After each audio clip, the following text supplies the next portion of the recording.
નમસ્કાર, આપ જોઈ રહ્યા છો ગાંધીનગરની સૌપ્રથમ web infotainment channel live Gandhinagar છે. સપના એ નથી કે જ્યારે તમે સૂતા હો ત્યારે આવે, સપના એ છે જે તમને સુવાના આવે. વાત અબ્દુલ કલામની છે. આપણે દર ગુરુવારે શિક્ષણ અને કેરિયરના વિષયને લઈને આપની સમક્ષ ઉપસ્થિત થઈએ છીએ અને આપના પ્રશ્નો અને મૂંઝવણના જવાબ આપવા માટે સ્ટુડિયોમાં હંમેશા ઉપસ્થિત હોય છે હિતેન્દ્રસિંહ પરમાર. સ્વાગત છે આપનું. ગાંધીનગરના જ અમારા એક દર્શક પ્રાચી દેસાઈ કે જેમણે બીકોમ કર્યું છે ને એમનો પ્રશ્ન છે કે બેંકમાં પીઓ એનો સિલેબસ શું હોય છે? હિતેન્દ્રસિંહ. જી બિલકુલ. આ દરેક વિદ્યાર્થીને એક પ્રશ્ન હોય છે જે બેંકની એક્ઝામ આપવા માંગતો હોય છે, કારણ કે દરેક એક્ઝામમાં સિલેબસ અલગ હોય છે અને તમારે કોઈ પણ પરીક્ષા જો ઉત્તીર્ણ કરવી છે, પાસ આઉટ કરવી છે, તો સૌથી પહેલું જ પગથિયું હોય છે એનો સિલેબસ શું છે. જો સિલેબસ જ તમને અભ્યાસક્રમ જ ખ્યાલ નહીં હોય તો પછી તમે આગળ નહીં વધી શકો. અને કમ્પ્લીટ ખ્યાલ હોવો જોઈએ. એવું નથી કે જીકે, ઇંગ્લિશ અને મેથ્સ કરવું છે, પણ તમે એ જુઓ કે કેટલા માર્કનું છે, એ મેઇન ઇમ્પોર્ટન્ટ. જેમ કે પીઓની વાત કરીએ, બેંક પીઓમાં, તો એમાં 2 પેપર આવે છે, મતલબ કે 2 સ્ટેપ આવે છે, સ્ટેપ 1 અને સ્ટેપ 2. એટલે પ્રિલિમ પરીક્ષા અને પછી મેઇન એક્ઝામિનેશન જેને આપણે કહી શકીએ. તો જે પ્રિલિમ પાસ આઉટ કરે છે એ જ લોકો મેઇન માટે આગળ જતા હોય છે. તો પ્રિલિમ માટે ટોટલ 3 સબ્જેક્ટ તમારે તૈયાર કરવા પડશે. એક છે લોજિકલ રિઝનિંગ, પછી અન્ય સબ્જેક્ટ છે મેથેમેટિક્સ, જેને ક્વોન્ટિટિવ એપ્ટિટ્યૂડ કહેવામાં આવે છે, અને third one is English. Okay, તો આ પ્રકારના 3 સબ્જેક્ટ તમારે કરવા પડશે. જો ગુણભારની વાત કરીએ, માર્કની વાત કરીએ, તો મેથેમેટિક્સ આવે છે 35 માર્કનું, લોજિકલ રિઝનિંગ પણ આવે છે 35 માર્કનું, 70 માર્ક્સ, અને 30 માર્ક હોય છે ઇંગ્લિશના. ટોટલ તમારે 100 પ્રશ્નો અને 100 માર્ક એ પ્રમાણે તૈયારી તમારે કરવી પડશે અને એ પ્રમાણે તમે પ્રિલિમ પરીક્ષા પાસ આઉટ કરી શકો છો મેરિટ ઉપર. અને જે પછી પ્રિલિમ બીજા એક આપણા દર્શક છે પાર્થ ભાવસાર જુનાગઢથી. ઓકે, એમનો પ્રશ્ન છે કે સીએફની એક્ઝામ ક્યારે આવવાની છે અને એની તૈયારી કેવી રીતે કરાય? ઓકે, જી, એમનો પ્રશ્ન બરાબર છે. સીએપીએફ એકચ્યુઅલી યુપીએસસી જ લે છે આ પરીક્ષા. અને ખાસ આમનો જ્યારે પ્રશ્ન આવ્યો તો આઈ થિંક સો એ ત્યારે હજી ડેટ આવી ગઈ હતી, પણ એમને ખ્યાલ નહીં હોય. નોટિફિકેશન આવી ગઈ છે. તમને કહેવા માગું છું, CAPF UPSC CAPF examination central armed police force જેને કહેવામાં આવે છે, નોટિફિકેશન કાલે જ આવી છે 18 ઓગસ્ટ.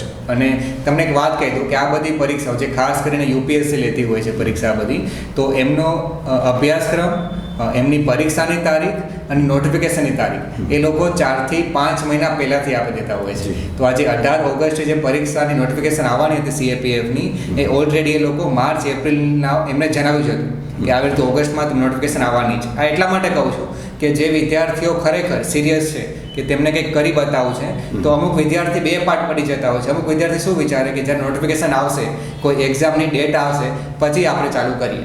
પણ હું એ જ કહેવા માગું છું, એ બધી રાહ નહીં જોવાની. એક્ઝામ આવવાની જ છે, પણ એવું તમે રાહ જોઈને બેસી રહેશો કે એકવાર એક્ઝામ ડેટ આવી જાય, નોટિફિકેશન આવે, પછી તૈયારી ચાલુ કરીએ, તો એ નહીં પોસિબલ થાય. કોમ્પિટિશન વધી ગઈ છે અને આ સીએપીએફ જેવી ઉચ્ચ પ્રકારની જે પરીક્ષા આપણે કહી શકીએ યુપીએસસી લેતું હોય છે, તો એનું લેવલ તમે સમજી શકો છો એ પ્રકારનું જશે. તો યુપીએસસીની કોઈ પણ પરીક્ષા તમે 2 થી 3 મહિનામાં જો પાસ આઉટ કરી શકતા હોય તો વિચારતા હોય તો એ ખોટી વસ્તુ છે, ના કરી શકો. તો આ પરીક્ષાની તારીખ તો ક્યારની આવી જ ગઈ છે. તો 18 ઓગસ્ટ એટલે કાલે નોટિફિકેશન આવી ગઈ છે અને પરીક્ષા આવવાની છે 20 ડિસેમ્બર.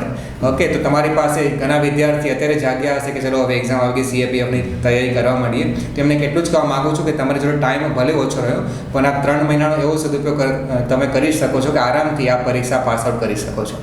ઓકે, હવે સીએપીએફની પરીક્ષાની વાત કરું તો આમાં અમુક ક્રાઇટેરિયા, મતલબ અમુક એરિયા તમે જાણતા જ હશો. બીએસએફ, જેમ તમે નામ સાંભળ્યું હશે, બોર્ડર સિક્યુરિટી ફોર્સ આપણે કહીએ. CISF, central industrial security force. CAPF, CRPF, central reserve police force, CRPF જેને આપણે કહેતા હોઈએ છીએ. તો આ બધું સીએપીએફની અંડરમાં આવતું હોય છે. તો આમાં જો તમારે એન્ટર થવું છે એઝ અ ડિફેન્સ, ઓકે, ડિફેન્સની અંદર તમારે એન્ટર થવું છે તો સીએપીએફ તમારે આપવાની રહે છે.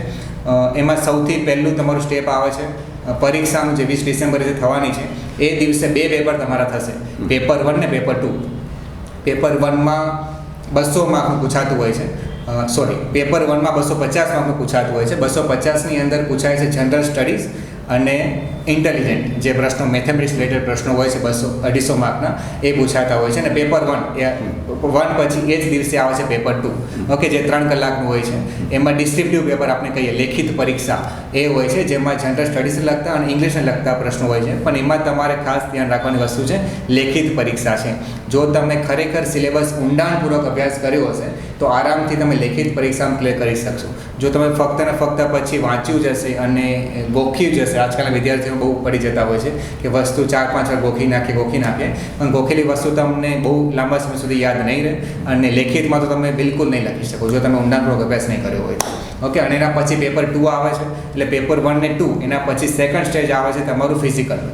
એમાં ફિઝિકલમાં તમારું રનિંગ થતું હોય છે, 100 મીટરની દોડ થતી હોય છે, પછી 800 મીટર દોડ થશે, લોંગ જમ્પ, હાઈ જમ્પ, આ બધા પ્રકારના ક્રાઇટેરિયા હોય છે ફિઝિકલની અંદર, એ તમારે ક્લિયર કરવા પડશે. અને એના પછી તમારે આવે છે મેડિકલ ટેસ્ટ, આપણે કહી શકીએ મેડિકલ ટેસ્ટ થતો હોય છે, પર્સનલ ઇન્ટરવ્યૂ એની જોડે જ લેવામાં આવતું છે, medical test plus personal interview.